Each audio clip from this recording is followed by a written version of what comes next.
রিলিজের প্রথম দিনেই সিনেমা হলগুলোতে ঝড় তুলেছে শাকিব খানের দর সিনেমা। অনেকেই এই সিনেমা নিয়ে সংশয় ছিলেন, কারণ ঈদ ব্যতীত বর্তমানে কোনো বাংলা সিনেমাই তেমন ব্যবসা করতে পারছে না।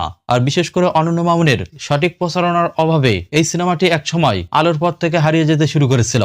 তবে সাম্প্রতিক সময়ে এসে সুপারস্টার শাকিব খানের দর সিনেমা পুরো ভারতবর্ষে আলোড়ন সৃষ্টি করেছে।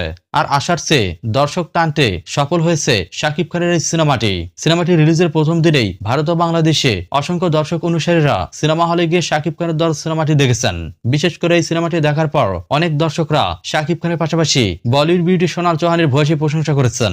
এই দুই জুটির মধুর কেমিস্ট্রি দেখার পর দর্শকরা মুগ্ধ হয়েছেন এবং প্রশংসায় ভাসিয়েছেন অনন্য মামুনের পাশাপাশি সুপারস্টার শাকিব খানকে। আর আমাদের হাতে সবশেষ তথ্য অনুযায়ী আমরা জানতে পেরেছি, বাংলাদেশের পাশাপাশি ভারতের মাটিতে